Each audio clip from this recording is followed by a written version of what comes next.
Greetings. Hi, how are all of you? I am going to try to do some booktube stuff because I read everything all the time. I never go anywhere without something to read. So, in the last 2 weeks, 4 books. I'm going to do one book at a time, maybe two, depending on how long it takes. I'm going to give you my opinion, give you some plot details, but not everything, because that would just be wrong. And we're going to start with this guy. This is The Poison Season by Mara Rutherford. So this, by the way, is the OwlCrate edition, so your bookstore edition will not look this pretty. Let's talk this OwlCrate edition. Not only is that an absolutely gorgeous cover with a quote on the back, but as always with OwlCrate, you get a lovely interior picture that goes with the story. This is what you would see in the actual store with Poison Season, I believe, down here. It's a great cover in and of itself, but I love the OwlCrate cover. There is, and I'm not sure how well that will show up, in pages with the swans. Swans obviously being important to this particular tale. Because these books all end up on my shelves at school, I tape the book letter from the author from OwlCrate into the front of the book for my students. So, what can I say about this book? It is a classic coming-of-age story. It is a family secret story. It is a forbidden love story. Don't know why I'm so coffee. So, my biggest problem with this book is it is really slow to start. The first 150 pages are simply world building. You don't get anything of use except here's the world, here's how everything will work. The plot itself doesn't start until you are like 1/3 of the way into the book. And, sometimes that's okay, but, this is only a 400-page book. And if you're not starting the plot until page 150 or so, that's a little concerning for me. You're spending too much time setting everything up. So, the plot when we get there. So, you've got this lovely land, and I think there is a map. Yep, there is a map. The land of Enla. Enla is an island surrounded by a lake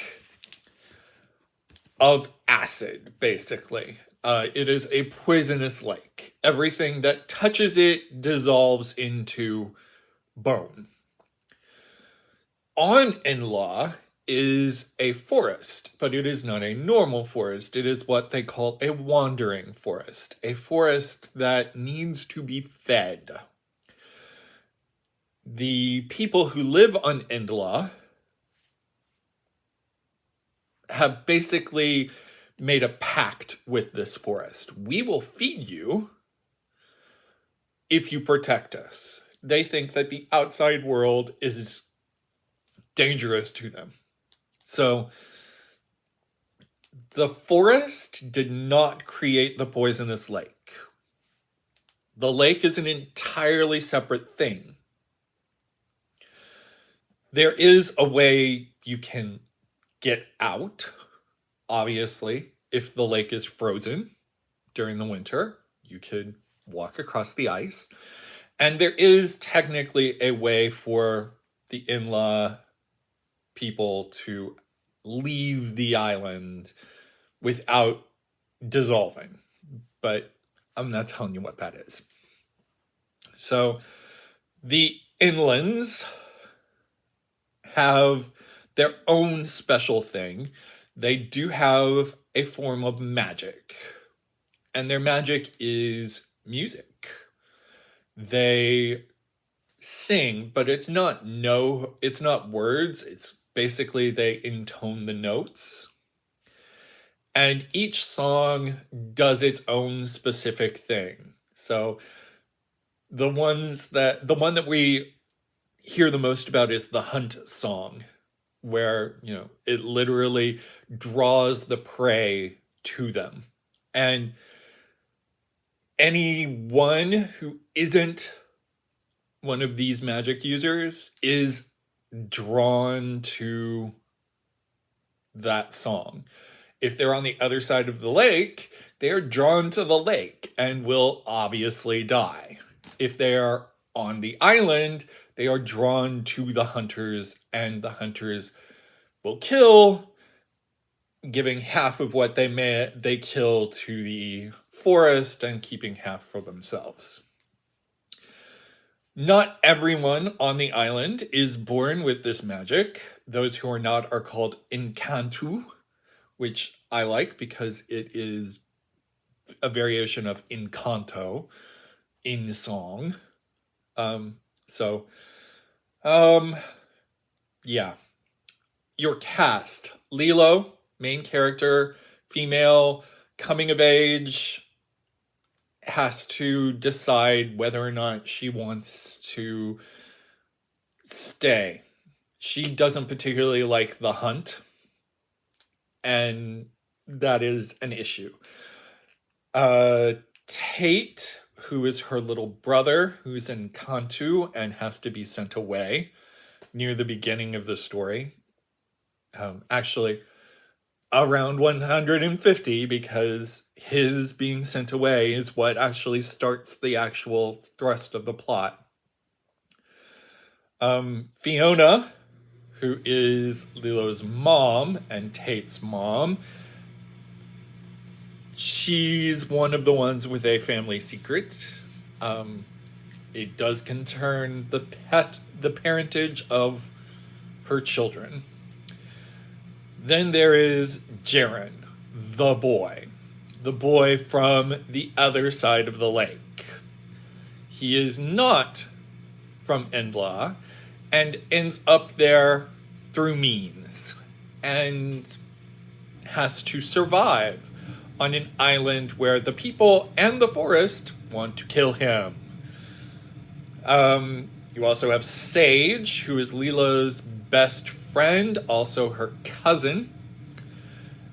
Sage is very much, she drank the water, she drank the Kool-Aid, and everything that she's been told since she was a small child, she believes. She happens to know the family secret by accident. She thinks. She doesn't know everything. And her mother, Ketty, who is the head of the clan for Lilo's little family and part of the ruling council of the island, who's also very harsh. I always kind of picture her hatchet-faced. There are some other important characters.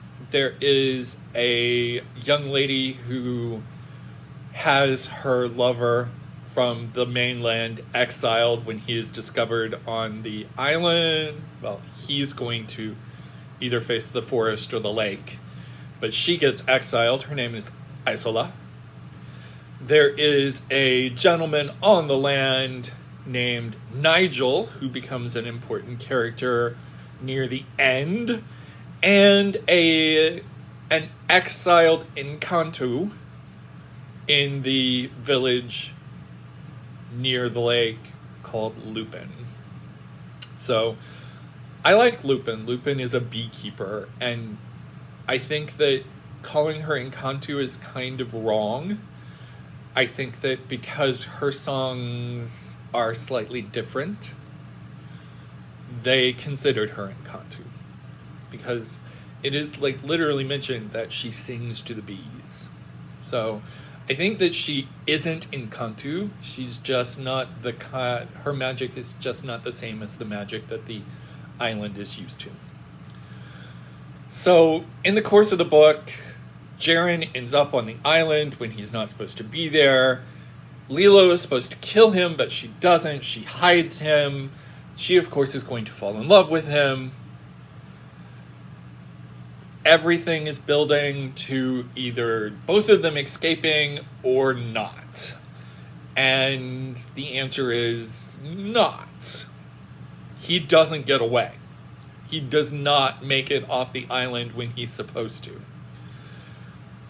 So, I'm gonna tell you honestly that there is a twist near the end that is designed to save Jiren. He is trapped on the island. Everybody wants him dead except Lilo and her mom. And,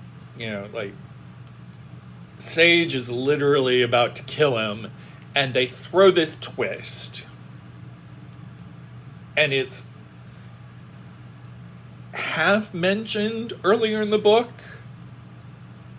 It's given a line or maybe a paragraph.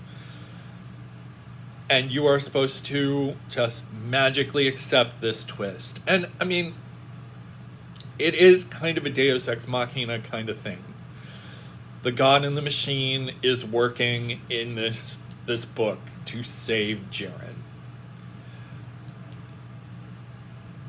Whether or not you like that particular Deus Ex Machina, there are some things that happen that,